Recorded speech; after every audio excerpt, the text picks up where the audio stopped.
tout à refaire. Ça alors, quelle catastrophe! Ça alors, quelle catastrophe! Mais ça alors, quelle catastrophe! Mais ça alors, quelle catastrophe!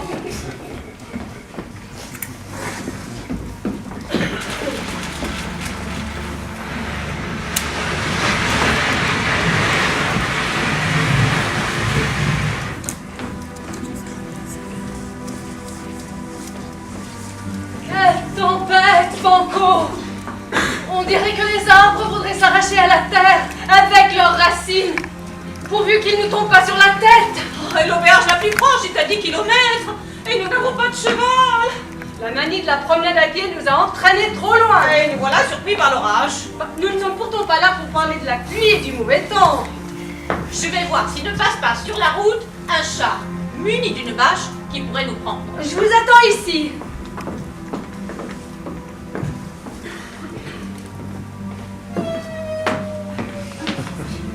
Salut Macbeth! Baron de Candor! Vous m'avez fait peur. Je ne savais pas qu'il y avait quelqu'un là. Ce n'est qu'une vieille femme. Elle m'a l'air d'une sorcière. Comment savez-vous que je suis baron de Candor? La rumeur publique a-t-elle déjà rejoint le frémissement de la forêt? La pluie et l'orage se sont-ils fait l'écho de cette nouvelle? Salut Macbeth, baron de Glamis! Baron de Glamise? Mais Glamise n'est pas mort. Et c'est à Banco que Duncan a promis son titre et ses terres. Tiens, en voilà une autre. Glamis est mort! Il s'est noyé avec son cheval, emporté par la crue! Mais qu'est-ce que c'est que cette mauvaise plaisanterie? Je vais vous faire couper la langue à toutes les deux, vieilles sorcières que vous êtes, vieilles jumelles! Chevalier Macbeth! Duncan est trop mécontent de Glamis. Oui, de Macbeth. De mon cher compagnon Banco! De Banco qui a laissé échapper Glamis. Mais comment le savez-vous? Il va profiter de cette faute. Il te donne les titres qu'il avait promis à Banco. Mais toutes les terres reviendront au trône. Duncan est loyal. Ce qu'il a promis, il le tient. Tu seras archiduc, souverain de ce pays. Tu mens. Je n'ai pas d'ambition. Ou plutôt, je n'en ai qu'une. Servir mon souverain. Oh, tu seras archiduc, souverain de ce pays. Je vois l'étoile à ton front, tu es prédestiné. D'abord, ce n'est pas possible. Duncan a un fils, Macol, qui fait des études à Carthage. C'est l'héritier naturel et légitime du trône. Ah, il en a même un autre qui est en train de finir ce diplôme supérieur à Argus. Il a étudié l'économie et les sciences de la navigation et qui s'appelle Donald Bart. J'ai jamais entendu parler de Donald. Ne retiens pas son nom, chevalier Macbeth. Il ne sera plus question de lui par la suite. Ce n'est pas la navigation qu'elle a étudiée, mais les sciences commerciales, parmi lesquelles, bien entendu, le commerce maritime. Vous aussi! Périssez, les sorcières! Démoniaques créatures! Les ai-je perdues? Bien entendu. Elles sont devenues la pluie et l'orage. Elles sont devenues les racines des arbres. Je ne suis pas le vent, je ne suis pas le rêve, Macbeth, beau chevalier. Je te reverrai bientôt. Tu connaîtras mon pouvoir et mon charme. Ça alors, quelle est cette voix qu'il me semble connaître? Au revoir! As-tu un corps? As-tu un visage? Où es-tu? Je suis tout prêt, je suis tout prêt, et je suis moi.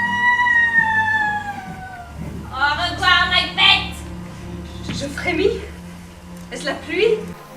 Est-ce le froid qui me pénètre? Est-ce la peur? Est-ce l'horreur? Ou est-ce la mystérieuse nostalgie que cette voix réveille en moi? Suis-je déjà envoûtée? Oh, mais ce n'était que d'affreuses sorcières! Banco! Banco! Où est-il, celui-là? As-tu trouvé la charrette? Banco! Banco! Voici Banco qui arrive.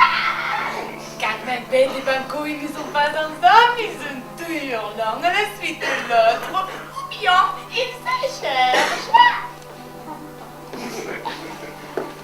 Macbeth! Macbeth, j'ai trouvé le véhicule! Je suis toute trempée. Heureusement, il peut le moins fort. Banco! Il m'a semblé qu'il m'appelait. Il aurait dû attendre ici. Il a perdu patience. Banco! Banco! Je suis là, Macbeth. Où es-tu? Banco! Banco! Je viens, mais où es-tu? Banco! Mais où es-tu? Dirige-moi. Banco! Est-ce bien Macbeth qui m'appelle? Banco! Ce n'est pas la voix de Macbeth.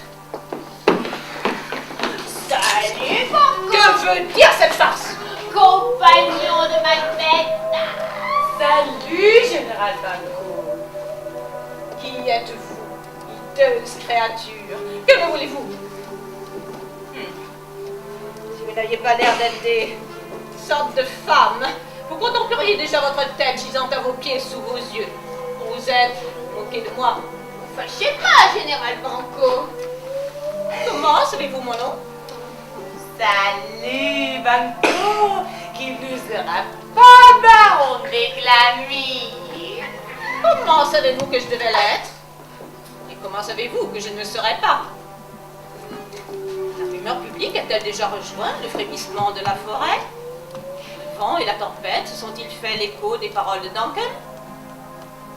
Comment êtes-vous sûr de connaître ses intentions dont il n'a fait part à quiconque? Et puis, je ne peux pas être baron de Glamis, puisque Glamis est encore vivant. Glamis vient de se noyer avec son cheval, emporté par la crue! Quelle est cette mauvaise plaisanterie? Je vais vous couper la langue à toutes les deux, vieilles sorcières, que vous êtes sans doute vieilles jumelles. Chevalier Banco, Duncan il est content de toi qu'elle s'est échappée, Glamy. Comment le savez-vous? Il veut profiter de ta faute pour s'enrichir davantage. Il donnera le titre de baron de Glamis à Macbeth, mais toutes les terres reviendront au trône. Le titre seul m'honorerait. Pourquoi Duncan voudrait-il m'en priver? Non, Duncan est loyal. Ce qu'il a promis, il le tient. Pourquoi donnerait-il le titre à Macbeth? Pourquoi me punirait-il? Pourquoi Macbeth aurait-il toutes les faveurs et tous les privilèges? Macbeth est ton rival heureux. Il est mon compagnon, il est mon ami, il est mon frère, il est loyal. Qui dit qu'il est loyal? Je comprends qui vous êtes, ignoble sorcière, monstrueuse créature. Vous êtes des espionnes envoyées par les amis de Duncan, notre cher et loyal souverain. C'est Macbeth qui sera souverain. Il montera sur le trône. Il prendra la place de Duncan. Où êtes-vous, maudite clocharde? Démoniaque créature! Les ai-je bien vu? Bien entendu? Elles sont devenues la pluie et l'orage. Elles sont devenues la racine des arbres. Est-ce une hallucination? Macbeth! Macbeth! Banco, écoute-moi. Tu ne seras pas souverain, mais tu seras plus grand que Macbeth. Plus grande que Macbeth. Tu seras l'ancêtre d'une ligne de princes qui règne en 1000 ans sur notre pays. Père, grand-père, aïeul de roi. Ça alors? Ça alors? Quelle est cette voix qui m'éveille quelque chose en moi? Je suis tout près et je suis loin. Mais tu me révéreras, Banco. Tu connaîtras mon pouvoir et mon charme. À bientôt, Banco. Je frémis. Est-ce le froid? Est-ce la pluie qui me pénètre? Est-ce la peur? Est-ce l'horreur? Quelle est cette nostalgie mystérieuse que cette voix éveille en moi, que cette voix me rappelle? Suis-je déjà envoûtée? Mais ce n'était que d'affreuses sorcières, des espionnes, des intrigantes, des menteuses. Père de roi, moi. Alors que notre cher souverain a 2 fils. Macol, héritier naturel et légitime du trône, qui fait ses études à Carthage. Ah, et puis aussi Donalban, qui vient de terminer un diplôme de hautes études commerciales à Raguse. Non, c'en est que tout cela, n'y pensons plus. Banco! Banco! C'est la voix de Macbeth. Ah, voici Macbeth. Banco! Macbeth!